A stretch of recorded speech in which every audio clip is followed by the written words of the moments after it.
All right, we have, we're starting the Human Services Committee meeting. It is Monday, August 19th. And we'll start, we do have a quorum. We'll start off by approving the minutes, if I can receive a motion. Go ahead. You want a roll call in? Okay. Councilmember Herrick Harris. Here. Councilmember Vell. Here. Councilmember Burns. Here. Councilmember Reed. Councilmember Harris is absent. All right, now we will have a motion to approve the minutes from May 6th. I move approval of HS1, approval of minutes of the regular meeting of May 6th, 2024. Second. It's been approved, motion by Councilmember Hedekata, seconded by Councilmember Reed. Any changes to the minutes? All right, seeing none, all those in favor say aye. Aye. Any nays? Any abstentions? All right, we have approved minutes. Would anybody like to make a public comment, either in person or online? I don't think we have anybody online. Okay. Moving along from public comment, we have items for consideration. First up, HS2. If someone can make a motion, please. I'll move HS2, review of the Evanston Police Complaints and Comments Report. Second. All right, moved by Councilmember Reed, seconded by Councilmember Hedekatis. Yes, sir. Hey, Commander Aaron Warnick, Evanston Police Department Officer, Professional Standards. I'm here to ask that you place on file our report and comments. And if anybody has any questions, I would be happy to answer them for you. No? Any questions? All right. I think you we're very much. good. Have a This good is, all those in favor of just placing on file, accepting and placing on file the review of Evanston Police Complaints and Comments Report, say aye. Aye. Aye. Any noes, any abstentions? All right, HS3, can I have a motion, please? I'll move item HS3, Beekeeper License Review. I'll second. It's been moved by Councilmember Reed and seconded by Councilmember Hedekatis. And do we have a brief presentation Well, or explanation? so as the ordinance stands, if there is a beekeeper objection, it has to be vetted through the Human Services Committee. This is a new applicant who wants to set up bee operations at 1817 Asbury. We do have a neighbor who's objecting to it. The ordinance requires that anyone who wants to keep bees notify adjacent neighbors about the operations, which the applicant did, and now we have an objection in front of us. The reason for the objection mainly is based on the complainant being stung by bees before. So that is pretty much the reason for the objection, and the fear of bees when the individual congregates outside to dine or entertain guests. So that's it. We did inform the applicant and the resident to come to the Human Services Committee to relay to the committee how this should proceed and what the objection is. And also the applicant should also state his or her case, but it doesn't appear that any of them are here. So what is your recommendation? Should we hold this, table it, hold it? Which one? I think it's tabling. Well, my recommendation, based on our review and assessment, we did take a look at how many apiaries we have in the vicinity, and there really isn't anyone that is close to it. Also, that this is a tightly populated area, and we do have a number of apiaries in tightly populated areas where we haven't necessarily had numerous complaints. As a matter of fact, the only complaint that we've had in regards to bee is the one that was presented to us last year. In over 8 years, we have not. The beekeepers, they are knowledgeable about beekeeping operations. They make sure that everything is intact, that they are meeting the requirements. We typically do not have issues with our beekeepers. And we also have to keep in mind that we have, I believe, over 15 beekeepers or beekeepers in Evanston. So my recommendation will be for us to proceed approving this application unless if anyone has an objection, or perhaps tabling it to the next meeting. But I'm not certain that we will have the audience that we're looking for in the next meeting, given that we've given ample notice that this will be presented today. I was not watching the lights as I should, so. Who's first? I believe I flipped first, but Eleanor seemed to have the intention first. Okay. Oh, okay, yours just doesn't come on. Okay, Eleanor. So do we know, is the potential beekeeper is this the first time he or she has had bees? Do we know anything about the experience? This will be the first time, from my understanding, of this person keeping bees. I don't have significant information regarding how much expertise the individual has, but based on experience of other beekeepers, this is something that they are very passionate about, and they undergo a number of courses in order to operate their bee operations optimally. So I looked at the plat of survey, and the proposed apiary would be on the far side of the property from the concerned neighbor. There'll be a garage between the apiary and the backyard of the neighbor. So it would seem to me unlikely that the bees would be a problem for the neighbor. It's different from the issue that we had last year, where, in fact, I think the hives were pretty close to the concerned neighbor. So I'm inclined to approve it. Councilmember Hadakatis. Yeah, I think, you know, when looking at these applications, and years and years ago, I looked into possibly applying for an apiary license myself. It's really the ingress, as long as the ingress and egress of the bees from the hive is far enough away from sidewalks or pathways, people shouldn't even notice that the bees are in the neighborhood. So while I feel that this person next door, you know, is afraid of bees, this really shouldn't impact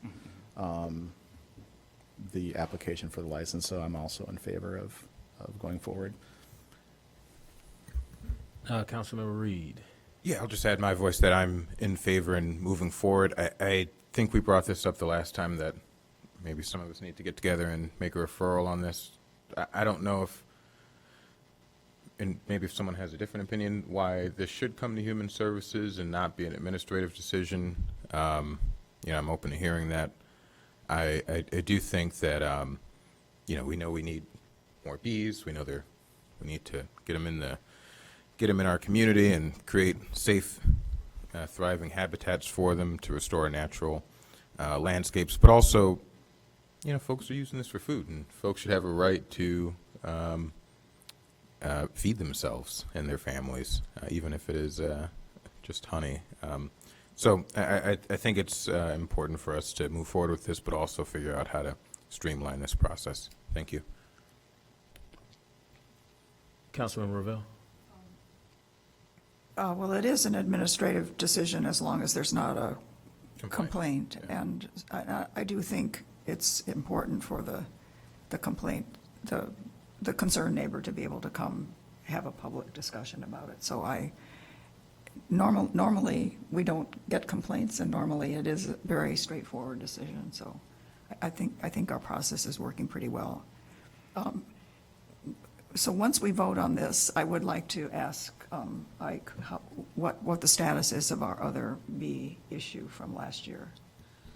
Right. So the plan is for that item to return in the next meeting. It couldn't make the agenda for this meeting. I have been in conversation with the beekeeper, including the entomologist regarding the recommendation, and I hope to present that at the next meeting.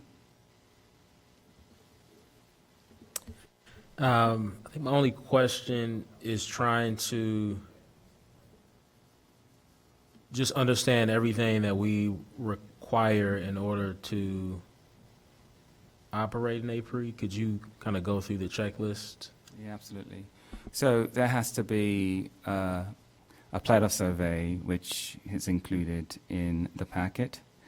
There also has to be a bee registration with the Department of Agriculture, which I believe is included in the packet. Also, there has to be a notice sent to the neighbors regarding one's intent to keep the bees, which is also included in the packet. And after all of this is gathered, we also conduct an inspection to verify locations and that the bees will be maintained. And not only that, the Illinois Department of Agriculture will also conduct an inspection to make sure that they are within the regulations of beekeeping practices. And I probably just looked this up myself as to not waste any additional time on this, but it says has met the requirements of section 20-2A and chapter 510 of the Illinois compiled statutes. Do you know what some of those are by any chance offhand? What some of those requirements are? Well, Is one of them that they go through some training? Is that a part of it, or is it I'll have to. how rigorous it is? Yeah, I'll have to refresh my memory on that. Okay. But it encompasses making sure that the colonies are maintained and requeening aggressive bees if it ever gets to that. There are other elements of it that at this point I can't quite remember. Okay. I'll probably look it up myself, but just in case, maybe when the next item comes back, you can include that as part of the information we get in the packet. Sounds good. Okay. All right, any other questions? Well, and Yeah. I think it would be helpful for the concerned neighbor to understand how, how the hives will be inspected and properly maintained, so that will, because we want the neighbor to feel reassured. Absolutely. All right, all those in favor? Aye. Aye. Any nays? Any abstentions? All right, moving on to HS3. I'll move item HS3, the general assistance update. It's been properly moved. Is there a It has second? not been, oh,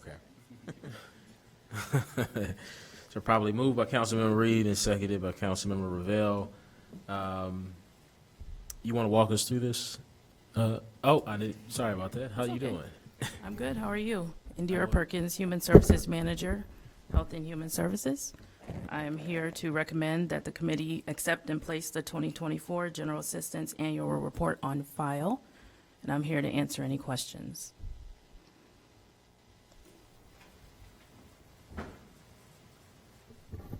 Was everybody able to? Okay. Yeah, Everybody's good? Looks good. No questions? Okay. If just, I think, for the public and for the media who is here, can you maybe just, or sorry, Chair, I did not seek recognition. No, you Okay, are but, recognized. Can you give us some highlights of, Sure. One important highlight I want to say is that we've been able to stabilize housing through various assistance programs for over 140 Evanston households. And this is an increase from last year with slightly more than 105 eligible Evanston households housed. Other forms of assistance rendered were clothing, food, transportation, and wraparound services.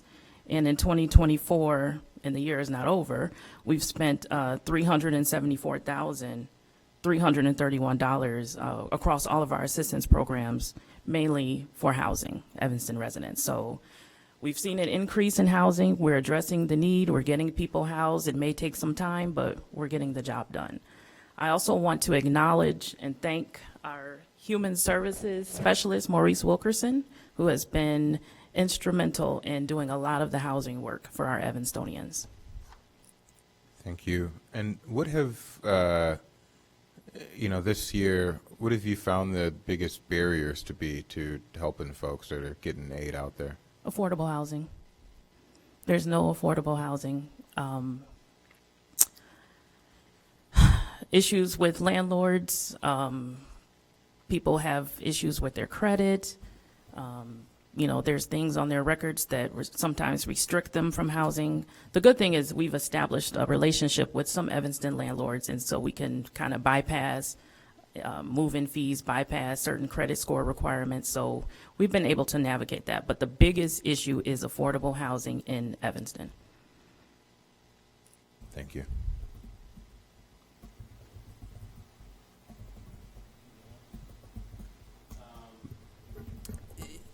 Yeah, first question I have is, it mentioned that there, that we've started to think about either a landlord database or how to keep a database of landlords who are, who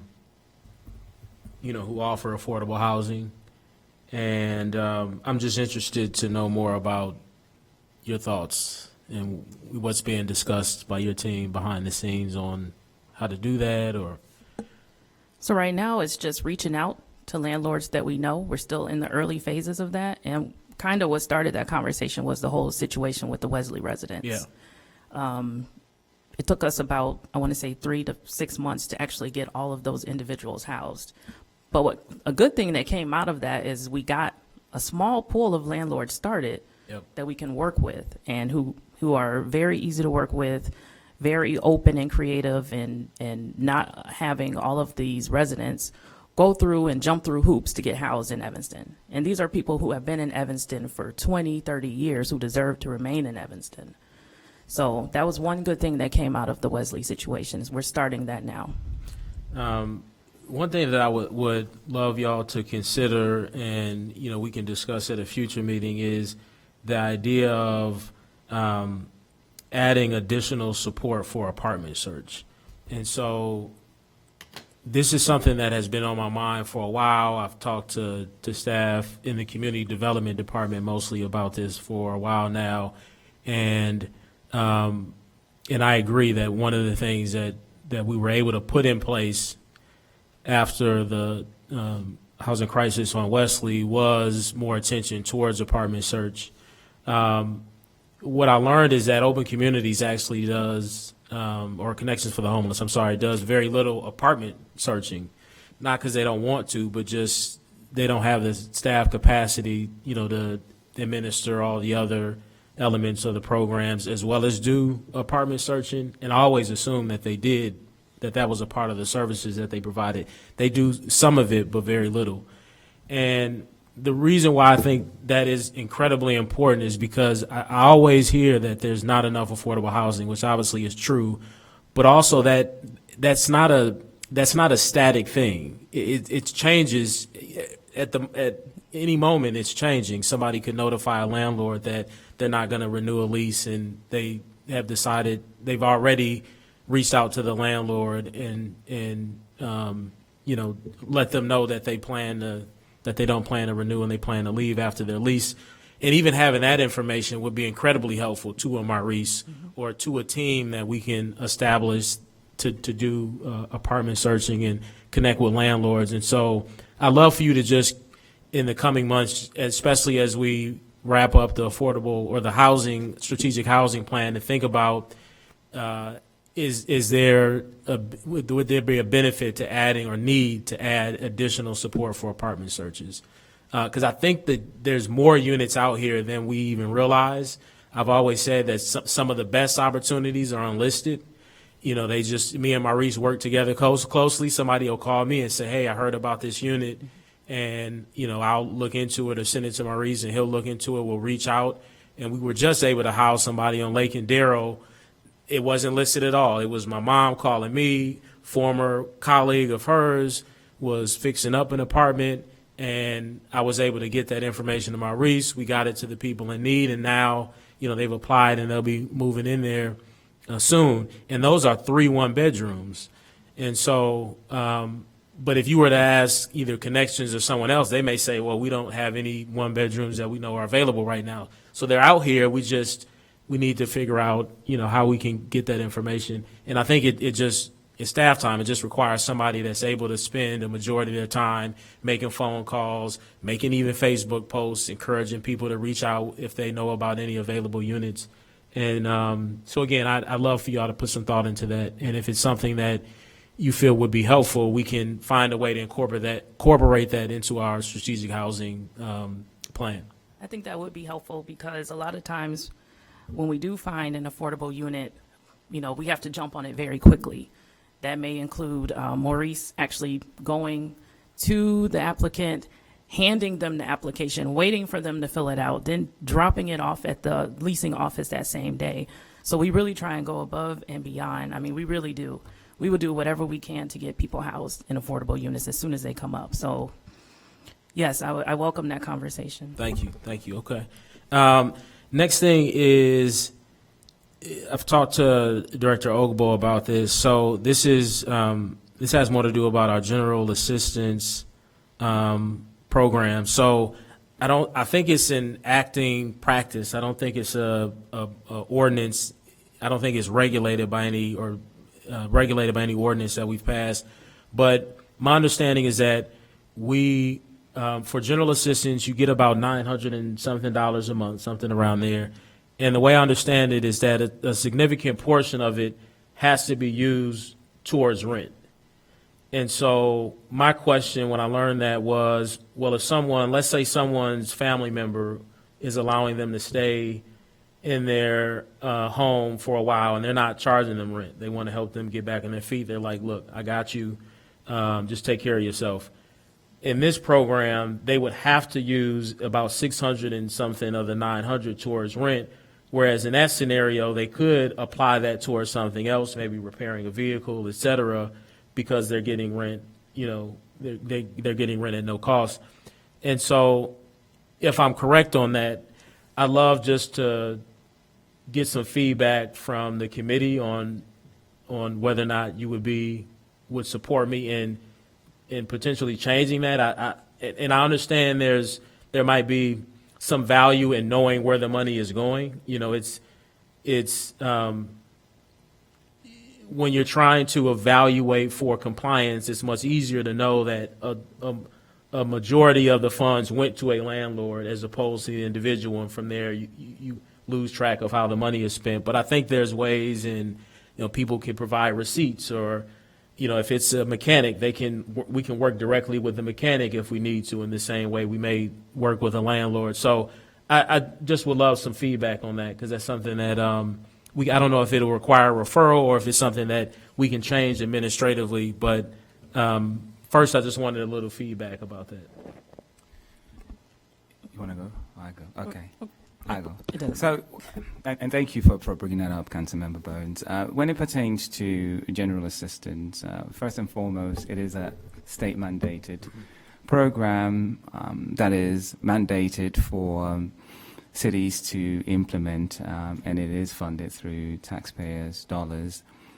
In as much as we would want to accommodate configuring the program, we want to, as much as possible, remain within the parameters of the guidance regarding our GA. Can we make some minor changes here and there in GA? That's fine. But when it comes to making that decision, which I believe is quite significant, I can see where there will be issues in that regard. When it comes to, and we see it all the time, right? And trust me, I understand your angle. We work with our clients, and we understand our clients, and I think the most and the pressing issue that we have pertains to housing. And the system that has been created through GA, where individuals apply and most of that money go into housing, I think is the appropriate way in which we can establish a successful program without things falling through the cracks.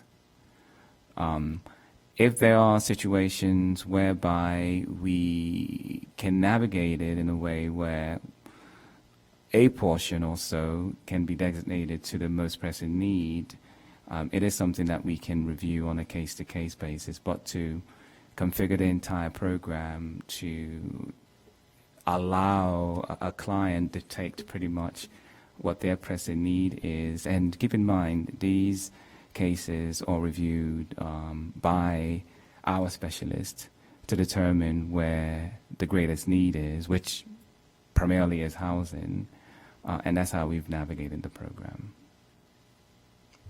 But I guess just to, before I open it back up to committee members, but there's nothing in the state guidelines that would prohibit us from allowing someone to use, you know, for us to, for allowing the person to determine what their most pressing need is and how they would like the funds allocated. There's nothing. Well, the way that the guidelines is designed is to cater and to provide assistance for the most basic necessities, which of course is housing, food, and clothing. We wouldn't want to configure or adjust a program where, you know, we're paying for car repairs and what have you. And I understand that might be the need of that client, but the way in which it's set up is to provide assistance for, as I mentioned, those basic necessities.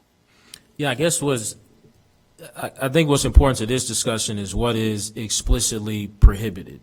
So we do have a manual, and I can send you the section that specifically talks about what the personal essentials are.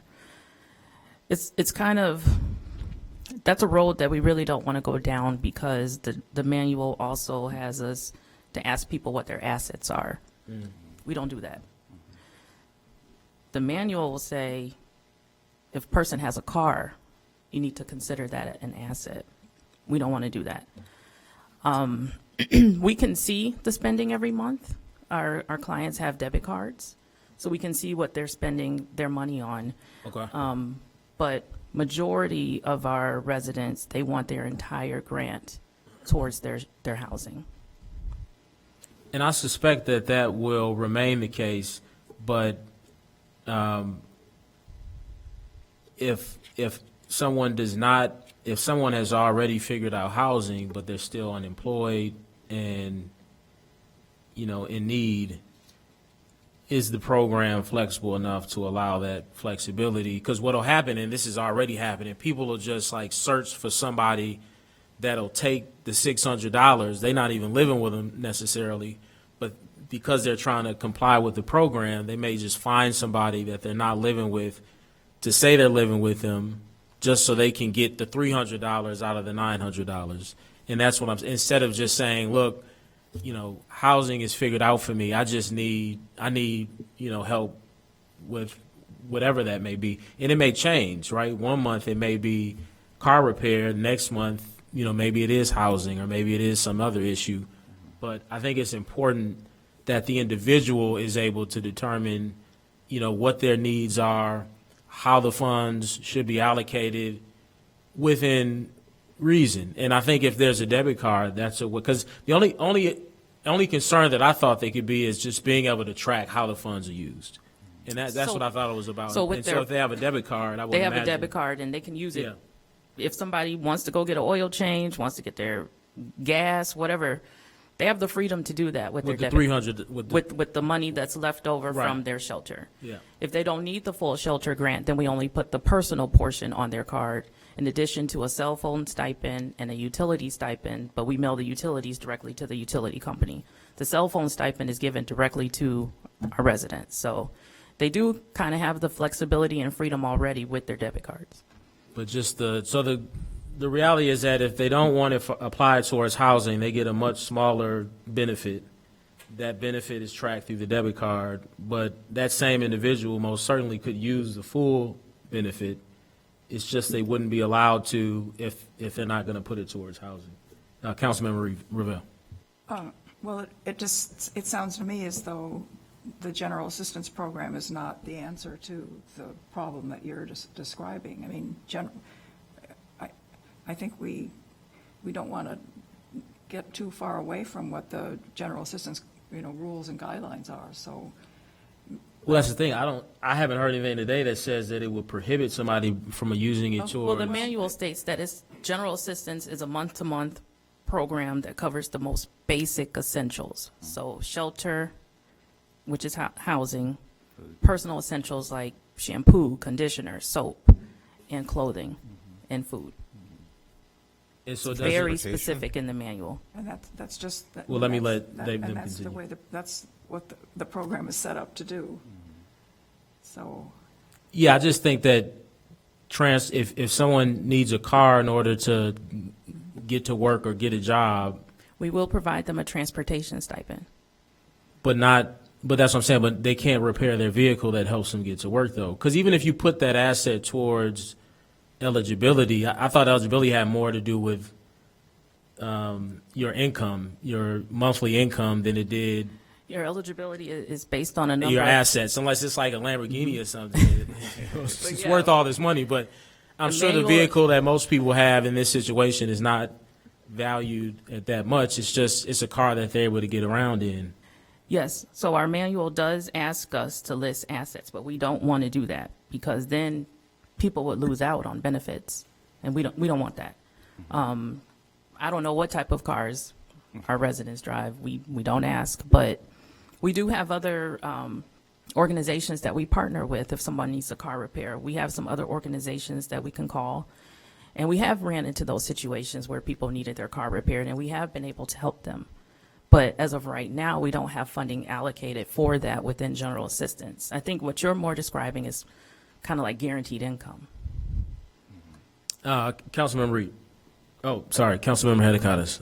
I got my No problem. tablet So Ms. as well. Perkins, so for folks that are listening or watching online, what is the best way to ask for funds if they're struggling? Like what's the best way to get in touch with your department? The best way to get in touch with our department is to call 311, or you can call our office number directly at 847-448-8112. We also have our information listed on the website, which has my personal information as well. So that's the best way to get in contact with us. Okay, thank you. You're welcome. Councilmember Reed. Thank you. And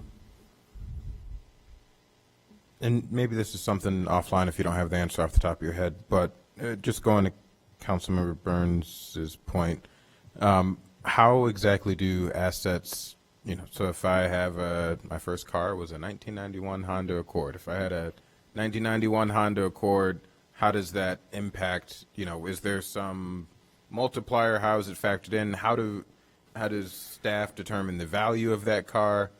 Well, Maybe currently, John Bon Jovi owned my car. currently we don't. But if But if we were to, we would probably go on Kelley Blue Books, Okay. look up the value of the car and enter it into our system. And our system does calculate income and assets. okay, So whatever the car's value is, we will enter that in under the assets line. okay. And then how, let's say my car is worth $2,000. I know that might be difficult, but how might that impact my benefit? So you probably wouldn't qualify because you have an asset that you could probably sell to meet your basic needs for the month or for 2 months. Okay, that is helpful. I hear your call for more flexibility with the program, and I support it. But I also hear Councilmember Vell, maybe it's another program that we need to create. Maybe there is a way to work it in. I think, from just my knowledge of state law, is that we certainly couldn't diminish if there is a state law that says, hey, this is what your general assistance program has to have at a minimum. We couldn't go below that, but we could certainly, from my understanding, go above those standards and add new criteria. So, If I may add, if we start adding these items in general assistance, I think it's no longer general assistance. If there's a significant need to cover the items mentioned in it, like car repairs also, I think that will have to be a creation of a different program with requirements for individuals to be eligible in order to tap into that resource. I don't think we want to navigate a situation whereby we are not staying within the confines of our general assistance program. And as we mentioned, the general assistance program is designated and designed for basic needs: shelter, clothing, housing. So So I I think guess- one, oh, go ahead, sorry. I think what I'm saying and what I'm hearing from Councilmember Burns is changing the confines of the program to allow for new things, so we wouldn't be flouting the confines if the confines were expanded. And also, I want to note that I think, you know, I heard that you shared that there's a transportation stipend. You know, I don't think transportation always has to be a car, and so transportation can be bikes or Divvy memberships, or I think we're working on a kind of Divvy for all membership model, which allows folks who are, maybe we're working on it, maybe we're not. I know Chicago and some other larger cities and institutions have that for folks who are vulnerable. I know that our new environmental coordinator is working on I think some sort of bike sharing program, or, you know, getting bikes out into the community. So I do think we should examine all. Now, Councilmember Reed and Councilmember Burns, keep in mind that we do have an emergency assistance program, and we have the flexibility to operate that fund however we want. It's only our general assistance that has the state regulations and stipulations.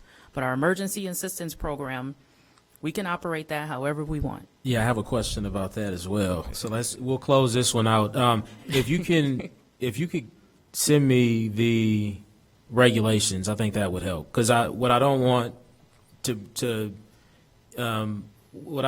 headline from this meeting to be is that I'm trying to work within the elements of the program. When I look up general assistance, the way most people describe this program is it's one of the most flexible government-funded programs. It doesn't sound like there's too many guidelines other than basic needs, where you can, when you're,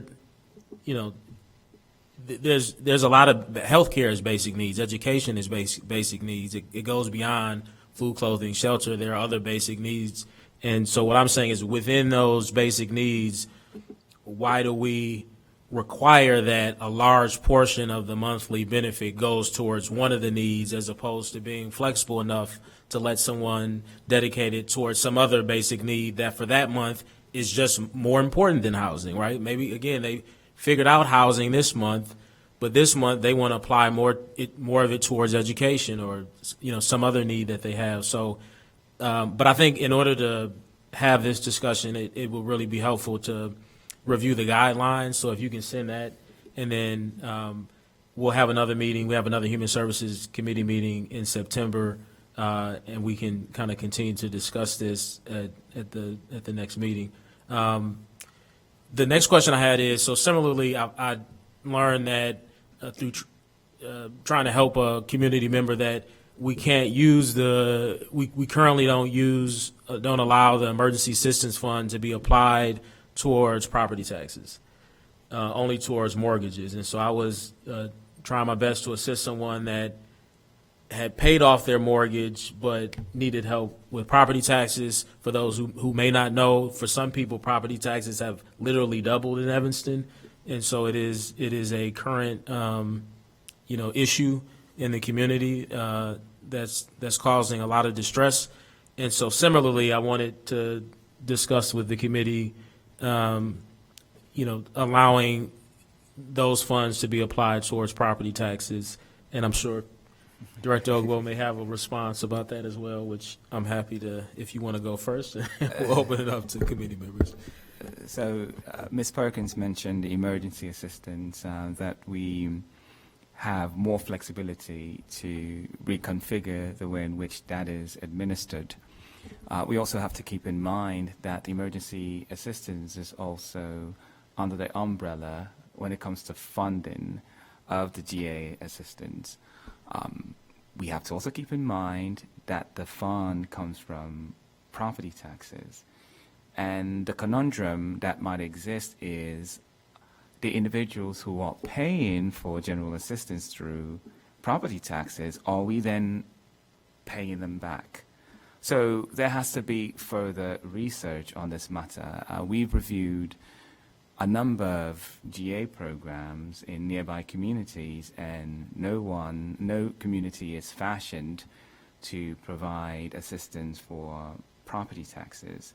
So if it's the will of the committee to embark on paying for property taxes, there has to be a lot of research done. We will also have to seek legal counsel if this is something that is feasible and something that we can fashion and add to the program. And not only that, we also have to keep in mind the significance of adding property taxes if we are going to be able to accommodate that within the budget, right? And if it's the will of the committee, we can present it in the upcoming meetings, and I will also like for the council at large to weigh in on the matter, because individuals from all the wards might have a say in this. But what I'll leave here is our GA is funded by property taxes, and I don't know the answer as to whether we can use it to pay individuals who are paying into that fund. Councilmember Reed. Thank you. I'll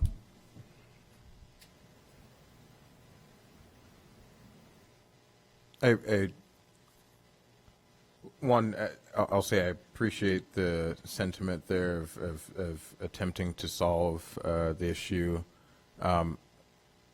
And I think there is something we have to do with property taxes. I will say that it does, if it's property. I'll also say that I think certainly we could do it. I couldn't imagine anything in state law that would stop us from being able to do that. Although I feel some personal. It feels like we'd create potentially. It'd really be on the guidelines and how the program is administered. But what's to just stop me from not paying my property taxes and then applying for this relief? So I think it would really be one of those items where the devil would be in the details. So I'd be interested in looking at it, but I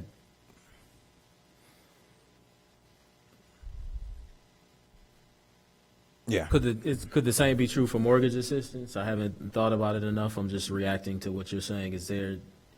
Can you think of a difference between the two and then what I'll also add is that and we probably should have started with this, the way the emergency assistance program Sure, works, yes, as I the understand income. it, is there are already guidelines. You have to have a qualifying life event, loss of income, loss of employment, death in the family, et cetera. So once we get through all of that, and the question is, what is your emergency? For some people, it may be, hey, our property taxes just doubled, and we're still trying to bounce back from that, and it's not mortgage because we've paid our mortgage off. I don't know. Yeah. Again, that's why I say I think that the details matter. I don't know if property taxes doubling necessarily should count as a life emergency in this sense, because it's one. This is somewhat of a fluke thing because of our former assessor not having the best models, and now our assessor has made those changes, which should stabilize. And I don't want you to get too caught up in that, because I want you to respond to what I'm really saying is Sure. that what you have to qualify for, you come into economic hardship because death in the family, loss of employment, loss of income, and you're getting you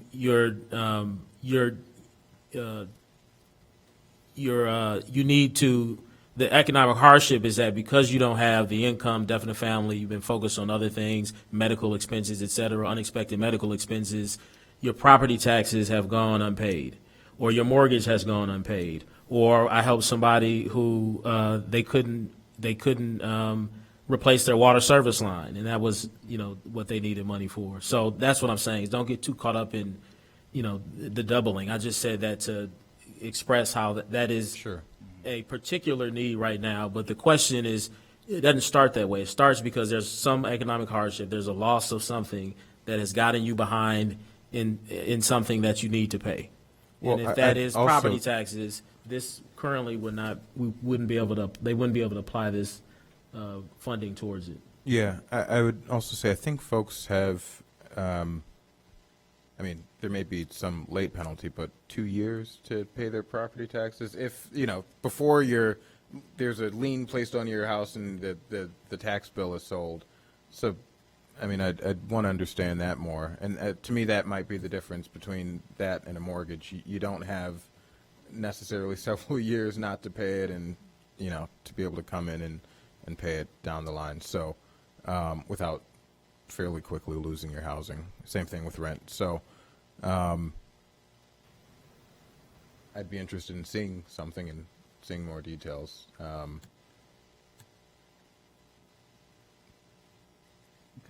Yeah. I mean, we can present it as a discussion item at the next meeting after we've done further assessments and research on the matter. We also have to keep in mind that just based on the little information that I know regarding property taxes, we're talking about thousands of dollars, right, in most situations. And our emergency assistance program is designed to alleviate the circumstances at that moment. And let's say someone owes $10,000 to $12,000 in property taxes, and all we can offer is $2,000. It helps, but it doesn't completely alleviate that particular circumstance. So these are the things that we also have to consider if this is the will of the committee and ultimately City Council. And when you bring this for discussion, can you all verify what the period is for, obviously folks have to pay their property taxes on time, but there is, I know, a period of time that folks have before a lien is placed on their property and before the tax bill can be sold. And I think even after it's potentially sold, there's even more time. So I'm just, maybe getting those details could help. And maybe we can bring Mitzi Gibbs. She's Yeah. actually the expert on this, Yeah. so I have been in conversation with her already, getting some data, so it'd be good to have her here because she can answer all those questions.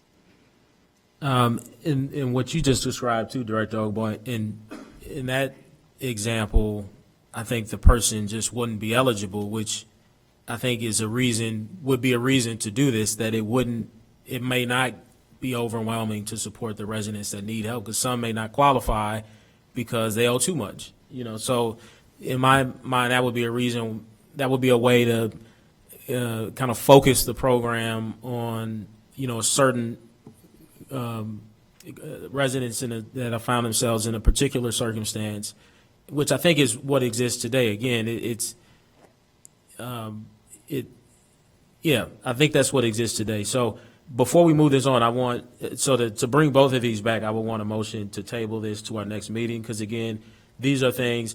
I also just want to say that, because we haven't gotten into this as much, these are incredibly impactful programs. I kind of always go straight into, getting the business, but I just want to say that, and Director Ogbo knows this, Maurice knows this, I work with them on a regular basis in helping people to access both of these funds. It is incredibly impactful.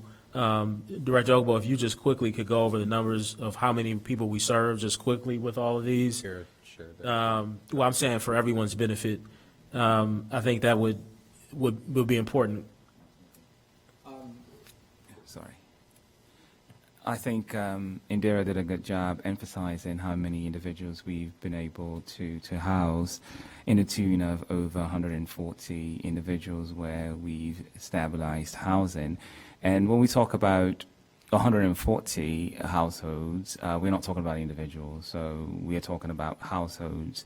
We might have households the size of 2 to, who knows, 8. So that you can multiply that, and that will, give you quite the number. So we've been able to establish that. We do have other programs as well where we've had community members access. We have the Community Relief Fund, and we also have the Refugee Assistance Fund, where we've provided assistance to our migrant, undocumented, and refugee families who are already in Evanston. So we've helped significantly in that regard. And also, we've been able to leverage and work with other organizations who work in this realm, Connections for the Homeless, Women Helping Other Women, to assist individuals who are going through one hardship or another. And also, we've implemented a number of programs to make it efficient. For example, the work number, which is a system that we put in place early this year, late last year, that helped us verify information. So that saves us a lot of time, right, where we sometimes do not require certain documents because they're already embedded in this system. So that helps us work efficiently in the system. So as Councilmember Burns mentioned, it is a very impactful program. And at the same time, it is not a program that is designed for individuals to remain on them forever. We do have some objectives and some programs within the program, for example, financial literacy and job search, to enable individuals transition from GEA to become self-sufficient. So that's the purpose of the program as well. But it has been very impactful. We worked with Connections for the Homeless and others when it came to the Wesley residents, and we were able to house those individuals, I would say expeditiously, because it is tough, within 3 to 4 months.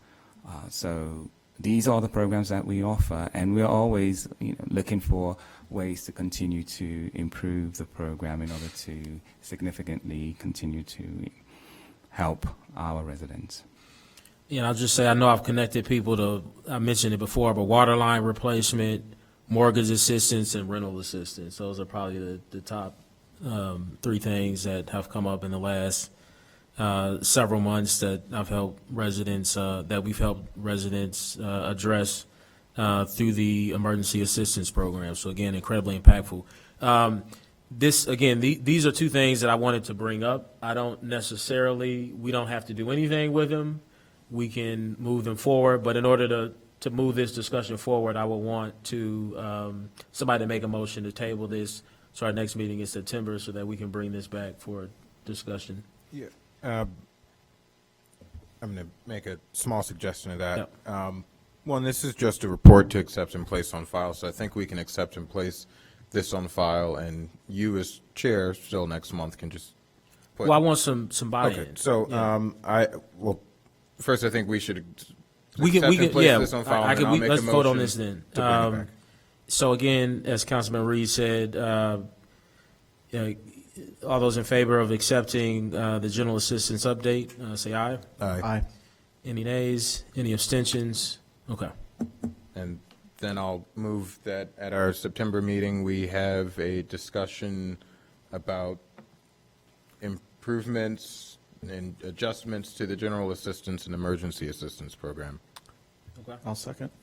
All right, it's been properly moved by Councilman Reed and seconded by Councilmember Hedikotis. Any discussion? Seeing none, all those in favor? Aye. Aye. Any nays? Any abstentions? Okay. Indira, thank you. so much for presenting to us today, but also all the work that you and your team are doing. Thank you. Thank you. All right, next up, HS5. Happy to move it, but you seem like the apiary guy, like you might have been here for bees.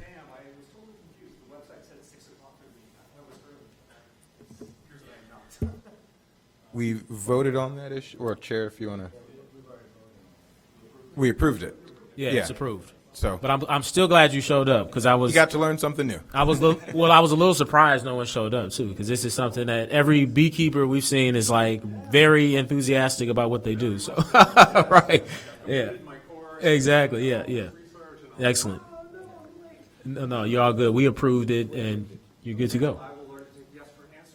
Okay. Thank you very much. All right, take care. Take care. All right.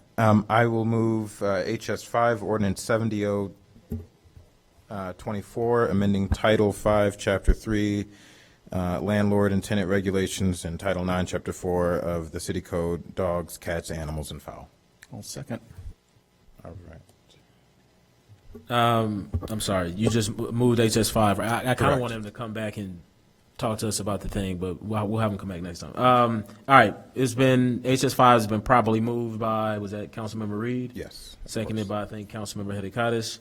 And Councilmember Reed, I think this is Yeah, your this is referral, my right? referral. Unfortunately, Miss, oh, Jesus Christ, what is her name? Our animal warden, Perry Kubala. Kabbalah, yes, Miss Kabbalah is not, Warden Kabbalah is not here. But had discussions with with Warden Kabbalah and Director Ogbo about this referral I made a long time ago as a part of that large package when I was going through our code. This referral, I have actually a relatively short video to share from Vox, which is a trusted investigative news source, and that was actually just released 4 days ago, so somewhat serendipitous that it was released. But what we know about breed restrictions and And Councilmember Reed, real quick, because I think we voted on this already, didn't no, we? Or no? this is the Is first this time something here. different? This is the first time here. We've never talked about breed restrictions? We had a discussion the last time, so we're bringing Oh, it I was back going to forward, say, I yeah. thought okay, I thought it was moved for introduction. My apologies. Because I was going to say, I know we discussed it and everybody was on board. Yes. I don't even know if we Oh. need the whole, Yeah, we didn't Okay, have we the didn't have the ordinance. We ordinance, only so- had it as a discussion. and item. only because of, just for the sake of time, I don't know if anybody needs the full presentation or if we can hold that for council, because the last time I know everybody was supportive unless that's changed. Is everybody good, or how are we feeling? It's 8 minutes. It's 8 minutes. Yeah, it felt But like he it's was about to. informative. I'll skip my introduction if I can just very quickly play this, and I'll try to move quickly here because it provides some really good information about the background and why this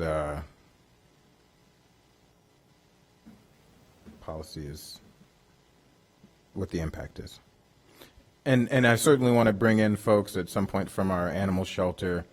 I think this policy will help alleviate some of the pressure that our local shelter is experiencing. Can we hit the lights? All right. So I'll just in there, and I don't know if I thought you had YouTube subscription. I don't have YouTube Premium anymore. You got to make that's going toward ChatGPT now.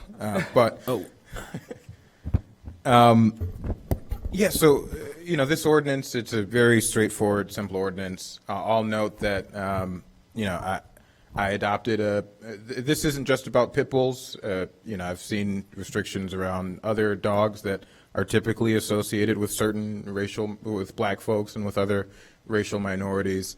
I adopted my pit bull, Macy, 7 years ago at this point from the Evanston Animal Shelter, and did not realize how difficult that would make my life when trying to find an apartment. And similar to the story that was shared there, I learned that instead of folks would say no pit bulls, and I learned that I would just call my dog an American Staffordshire Terrier, and then all of a sudden she was welcomed in and and petted so I think this will help us in a number of ways. It'll make sure that folks who own, as the woman described, the Honda Civic of dogs here in America, a very popular breed, that folks will be able to find housing. I have residents in my ward. I've seen many pit bulls in the neighborhood.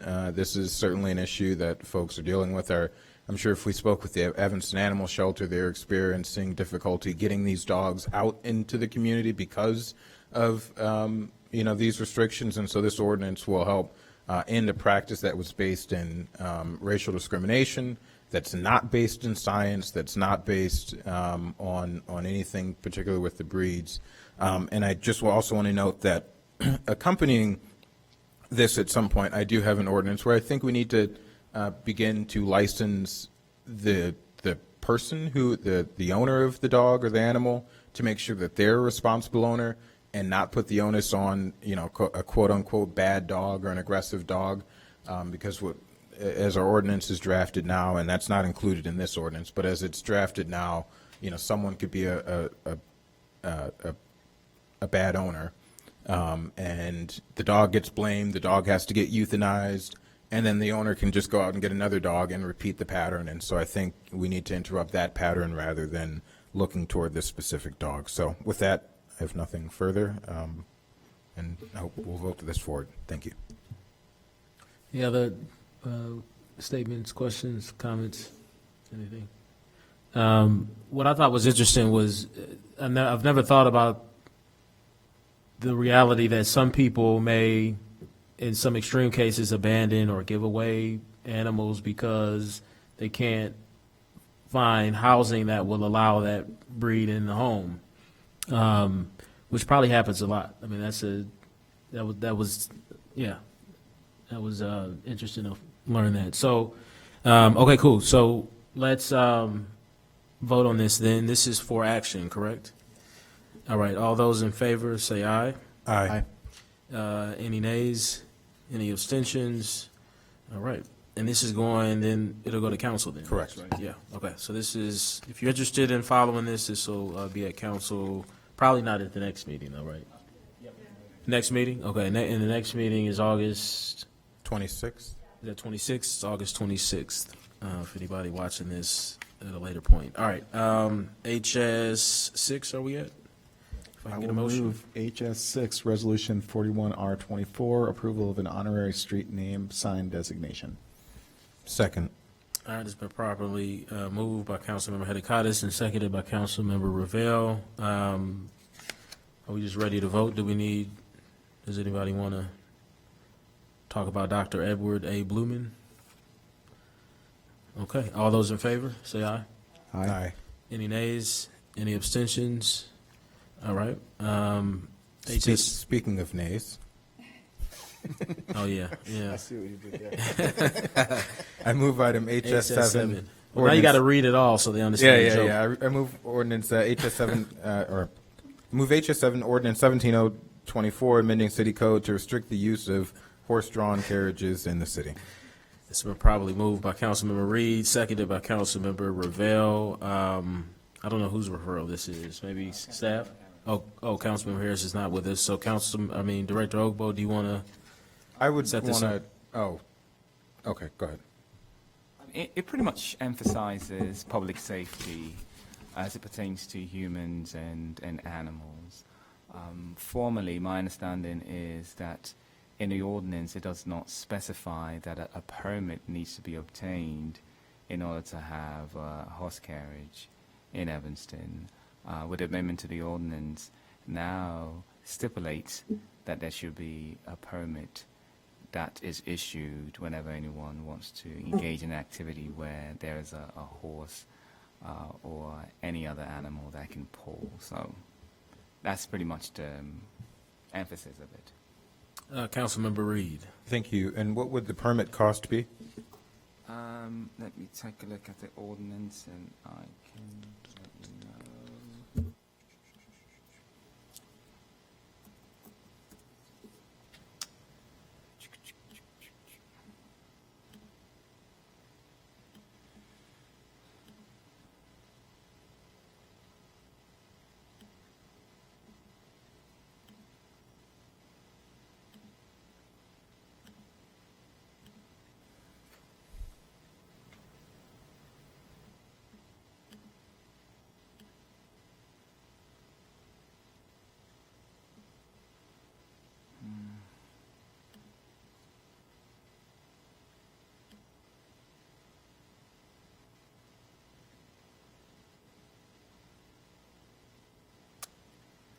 I believe it's not specified in this ordinance. It simply just says, no person shall, without a permit, operate as such. It does not appear that there is a fee attached to this particular ordinance. Would we expect that there would be a fee? I'm potentially fine with no fee, but, I mean, I think maybe at Yeah. least a small fee that covers whatever administrative cost there is. In the section of the code, it's permits, but there's a bunch of other things in here where it says it requires a permit, if I'm reading the right part of the code. So do we not charge a permit fee for any of these? Like conducting exhibit, music, or dramatic performance?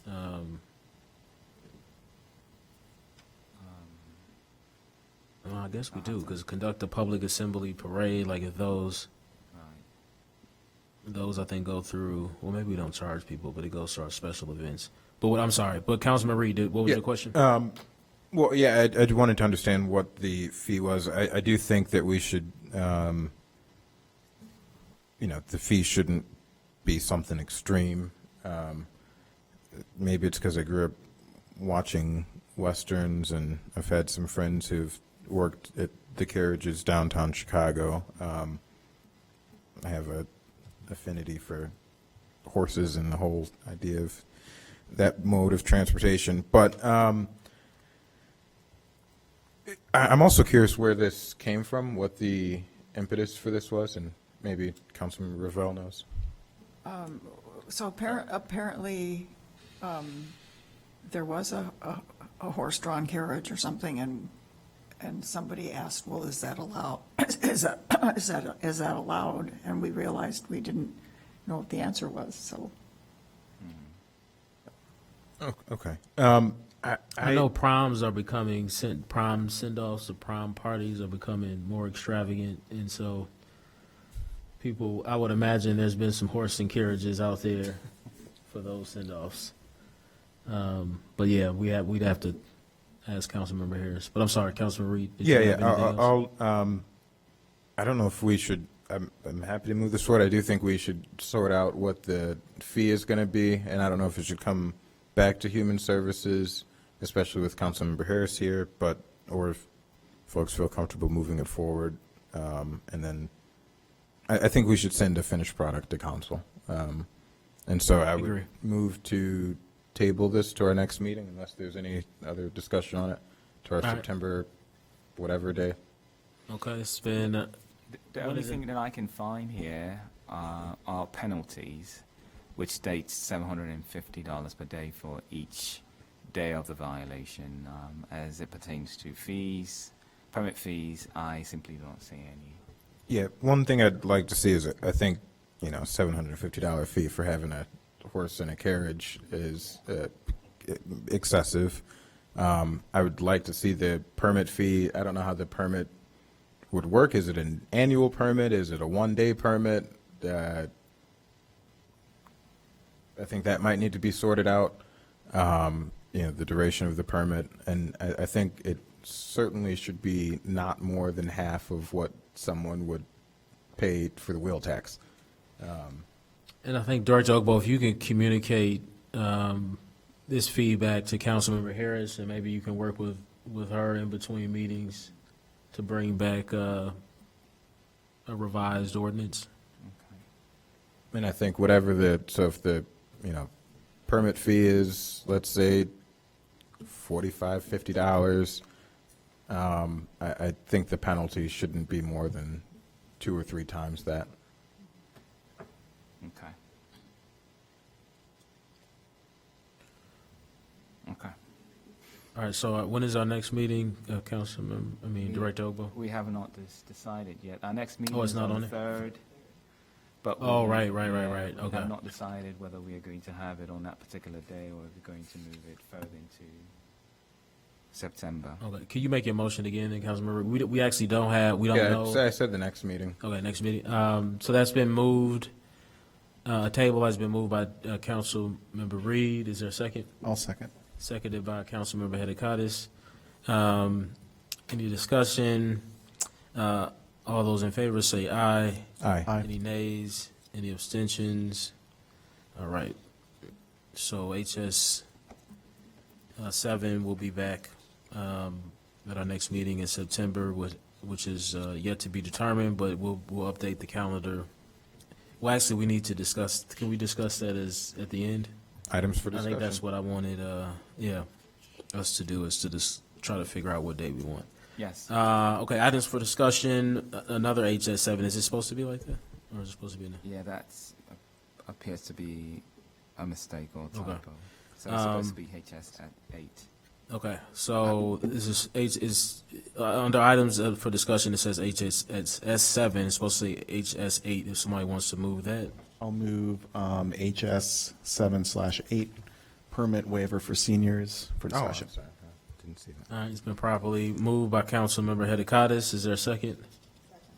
Seconded by Councilmember Ravel. And Councilmember Hedekadis, I believe this is your referral? Yeah, this is my referral. So in the past, couple years, I've heard a lot from constituents in my ward about the challenges of being a homeowner on a fixed income budget. And so doing a little bit of research, what, Chicago does to, like different, relief funds or whatever for seniors. I saw that they have a permit fee waiver for seniors. And so I made this referral that it kind of mirrors what they're doing in the city of Chicago.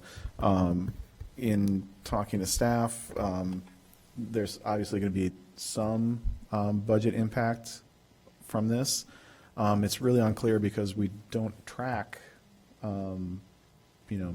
people's income when they apply for, a permit fee. Kind of my thought around this is, if you're aging in place and you need to make changes to your home, I'm part of what I've learned is called the sandwich generation, taking care of, kids and parents. Most homes are not ADA accessible. There's a lot of things that, if you had the time and money, it would be great to change. And so this would just be easing the burden a little bit for people that, because I get the impression that a lot of folks kind of hold off on doing things because they're like, oh, geez, I got to get a building permit and all these things. So the Chicago program has people apply and, you have to prove that you're at 80% of AMI. In discussion with staff, we do have the Access Evanston program. That actually is like at a much lower qualifying income. The other thing I've been thinking of recently is if, maybe if you just provide proof of having your property taxes frozen already, that might be a good way to, qualify for the program. You just provide your tax information and then you get the fee waiver. So there's a lot of ways to do this, which is actually a great reason to have a discussion. So I'm just interested to hear what other people say. Councilmember Reed. Thank you. So one, as far as information I'd want to see when this comes back is just a list of the permits that we're talking about. And it says permit waiver for senior, but you're saying fee waiver, not that folks wouldn't need to get the permit. Yeah, it's just the fee waiver. Just the fee yes. waiver, okay. So maybe we can clarify that in the title, but, And in the packet, it says building permit fees, so is that what you're is that all you're thinking, or? Yeah, if, and I can share with you all, like, there's a list, if you go on the City of Chicago webpage and search, they have a pretty straightforward list of, which permits they waive the fee for. So, So theirs goes beyond building permit, no, this is just for building within permits. the Yeah. category. within Yeah, building though, yeah. but all in building, okay, for Chicago. All right. Councilman Reed, sorry. Yeah, And there's also requirements around, and the Chicago program also has requirement around the amount of time you've lived and also occupied the building. So, you couldn't just, purchase a building and then, get all your, permit fees waived, and, yeah, so. It's my understanding, and I could be mistaken on this, but I think all seniors qualify for the freeze. Is that true? I don't know. Okay. Yeah, so I just want to, if we're going to use that potentially as the threshold, I just want to know what the criteria for that is. Senior freeze is age and income. Senior exemption is just age. Okay. So I was thinking senior freeze. So on the Chicago page, it's the low-income senior citizen assessment freeze. Okay. I would still want to know the exact criteria there and how they define low income. But that sounds like a good way to verify it and tie it to the property that they're living in. So I think that makes sense. I would also want to know what the permit fees are currently for the permits that we're looking at, if that can be in the updated or in the next memo, if it's not here already. Otherwise, I think makes perfect sense. Thank you for bringing it forward. I do also think, I guess my one last concern is if we're just going off of, I think assets, should, not your 1991 Honda, but, if you're quite wealthy and maybe your income is low now, but you've got quite a bit stashed up,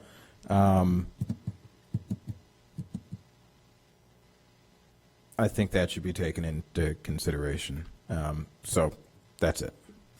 Which is not unusual. They consider assets with most of, in most affordable housing assessments, if you're looking at getting affordable housing. So I know you kind of delicately touched on it, but it's something that's commonplace within most of these types of processes, is you have to disclose your assets as well. So I think that's reasonable enough to consider at least. Councilmember Ravel.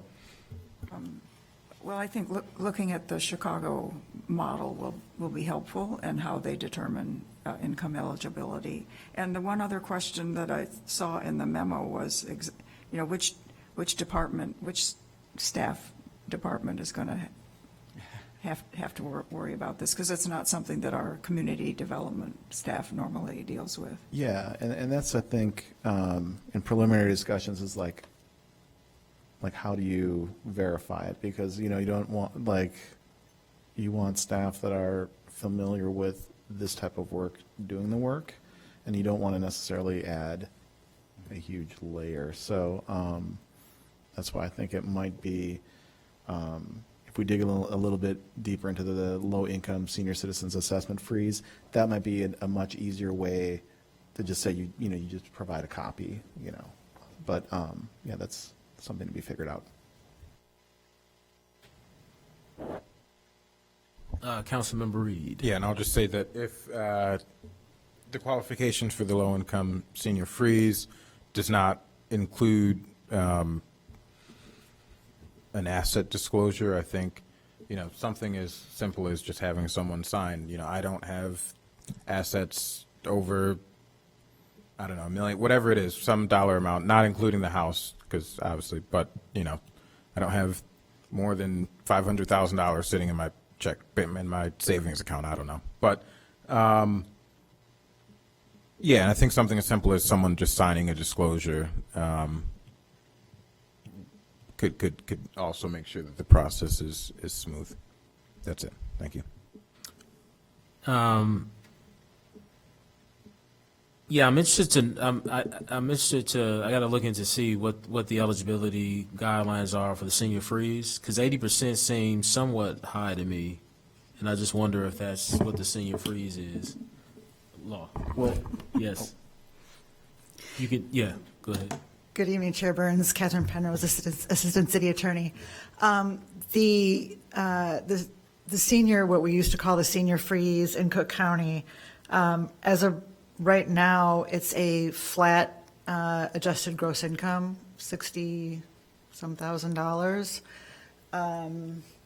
Or if you already are and that's a 2022 income, so I'm assuming it's based on a tax return, and the fact that they use AGI.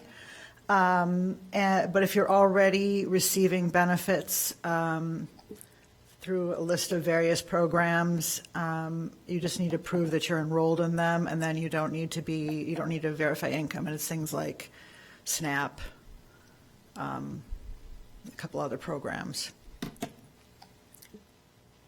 So I don't believe there's anything with other assets. It's just based solely on low income. Okay. And it sets it at, because I was just looking at it too, so it sets it at 65,000, right? Yeah, 65,000 for 2022 income. Yeah, I'm most curious about what we think, how much this is going to cost the city, how much, and I know it's going to be tough for us to figure that out, but I'd like to continue to try to figure that out, because if it's a significant enough amount, I think we may need to look at adjusting our permit fees to account for it. I don't think we need to create any, I don't know if deficit is the right word, but we need to, moving forward as a city, I think when we do things like this, we have to figure out where it's going to come from. Because it's easy just to say, for all of us, and I'm not putting this on Councilmember Hadikotis, because I support kind of what this is trying to do. But it's easy to say, yeah, let's just, make reductions all over the place for all different types of groups. But then we have to make the hard decision of figuring out how we feel it. And so I'd love to try to figure out what this is going to cost the city. And to that point, that's why I ask about, I think, getting the income right. Maybe it's income, maybe it's actual hardship. Is this, I really can't afford it because I'm on a fixed income and all my money is accounted for? Or is it, you've reached a certain age and because of that, we want to, kind of support you and give back to you in this way? Because those are two different things. And so it's not something you necessarily need to ask now, but I think I'm more leaning towards actual hardship. Like if you show that you cannot pay the permit fees, especially because I think most of them are pretty modest in their amounts. Like if you actually can't pay it because, you're, again, on a fixed income, all your money is accounted for, which happens a lot for seniors, and you just can't do it. That's one thing. But if you can afford it and we're, providing this reduction or this waiver, it's not really a hardship program. It's I don't know what to call that, but it's thank you, for being a member of our community and giving back as long as you have, and because of that, we're going to give you this waiver, which is fine for us to consider, but I think we need to determine what this is really about. Councilmember Revelle.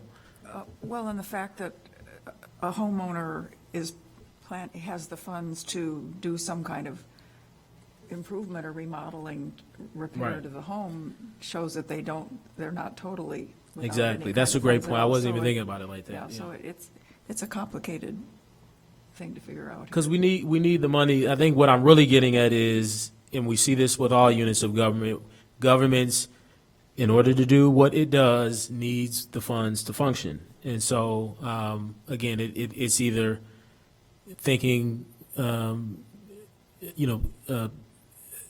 trying to focus in on what we're really trying to do, determining is there a real need here, and if it is, great, let's move forward. If not, maybe reconsider. And if there is a need, figuring out how to kind of fill that gap that something like this may create. But those are really my only two concerns. So this is for discussion.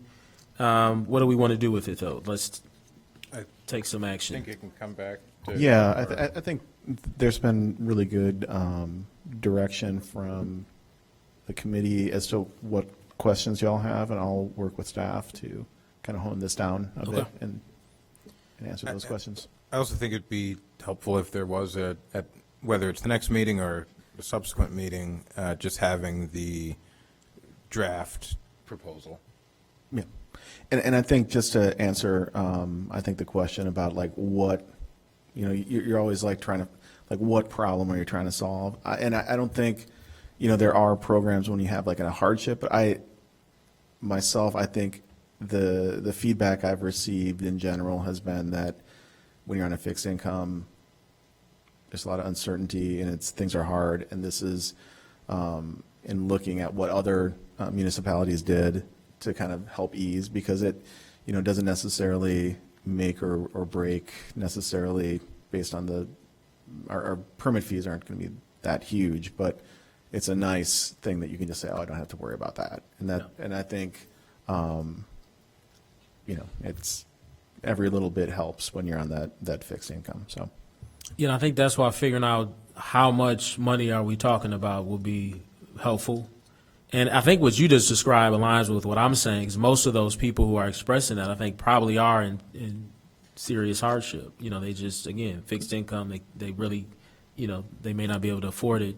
The question is, do we require them to demonstrate that, or anybody that kind of bemoans paying, some city expense, that's of a certain age gets this waiver. So just something that is important to think about. I would like, if we want an ordinance, I would like a motion just to give clear direction to staff. okay, so I guess I'll move to have a draft ordinance at our next meeting, or the meeting after, because I think our next meeting is soon, right? Yeah, We should well, probably, undecided. We'll decide that next, actually. I know that one will be in less than a month. You probably need more time, Probably, right? so let's Yeah. do this not at, The October meeting. Maybe back October meeting? October, yeah, so we can have this kind of before budget season isn't, yeah, October will be yeah, so it'll be, yeah. midway, but yeah. Unless, is Leipzig here? Good evening, Allison Leipziger, Policy Manager. You're welcome to make a motion. I always, for discussion items, I encourage us to not make motions because we told the community it's going to be an item for discussion. We've got the memo. It will be on an agenda as soon as we finalize our language and we're ready for it. Just Okay. point of order. I do want to push back against that. I do think it's it doesn't deviate from what we told the community. It's just the only motion we're making isn't moving anything here for it other than saying here's the date or the meeting that we expect this to come back. And I think if anything, that is more transparent for the community so they know when to expect. Unless it's going to come back for discussion. If it comes back for discussion at the next meeting, then I kind of understand where you're coming from. But if we want to move this from discussion to introduction at the next meeting, then I would like a motion to do that. And it's your, it's Sure, your, I think, how about want this for discussion again, or do you want it for introduction? introduction 2 meetings from now, I guess. Yeah, so just Yeah. make I'll make a that motion to have this on the agenda for introduction in 2 meetings. That'd be November. No, it'd be 2 meetings from now, Oh, okay. October, yeah. Okay. So the October meeting, you're saying? Okay. So it's been properly moved. Is there a second? Second. Been properly moved and seconded, seconded by Councilmember Reed. Any further discussion? All those in favor, say aye. Aye. Any nays? Any abstentions? All right, so we'll see this at our October meeting. And then the last item for discussion is just determining a date for our September meeting. So it's currently scheduled for the 3rd. Director Ogbo, if you want to quickly describe why you thought that might not be appropriate. I think you said it runs up against a holiday, was that it? Yeah, I mean, it's a Labor Day holiday, and typically, I don't think in the previous years we've scheduled meetings right after Labor Day due to various traveling engagements. But it's left up to the community, the committee, if a meeting will make sense on the 3rd. If you got Saturday, Sunday, and then Monday, of course, is Labor Day, city offices closed, and then that next day we meet on the 3rd. I'll suggest that we meet on the 30th to give us time to have an agenda, since today is the 19th. That'll be very close to the next. To the next one, that's okay. what I was Service Well, thinking. then meeting, yeah. I just didn't want to align with council. I think then the 16th. And I guess the first question is, are we all concerned about scheduling a meeting the day after Labor Day? Because if we're not, we can keep that meeting. If we are, then we can change it. Yeah, we could move it to the next day. But let's start there, though. So Sure. Councilmember Ravel, Hadikatis, how do you feel about the 3rd? Oh, well, it's okay for me. Is it a problem for staff to get the material? Because the 3rd is pretty soon.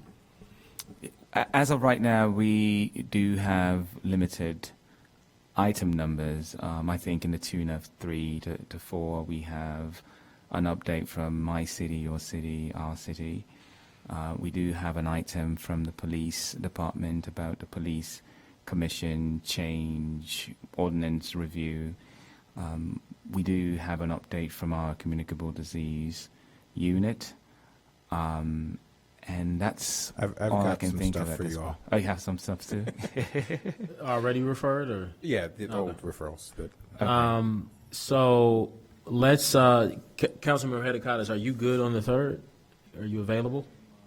Because that's really what it's about. It's about our availability and then staff's availability. But as long as we're all good, I'm good on the 3rd. So Yeah, I'm checking my way too multiple calendars here, and it looks like I'm fine.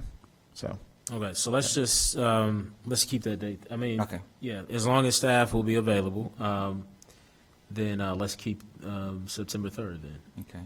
And that's already in place, so we don't need Right. to take any action, right? That's Yeah. just, okay. And I can discuss with Council Member Reid offline regarding the items for September. But I did check the referral list. I didn't see anything that is due for human services. Because we Most usually of the get, items Allison, are- you usually send yeah. us those. Yeah. Yeah. Do you, Oh, I see. Okay. okay. Okay. Seeing no other matters before us, we are adjourned. Thank you, everybody. Have a good evening. Thank you.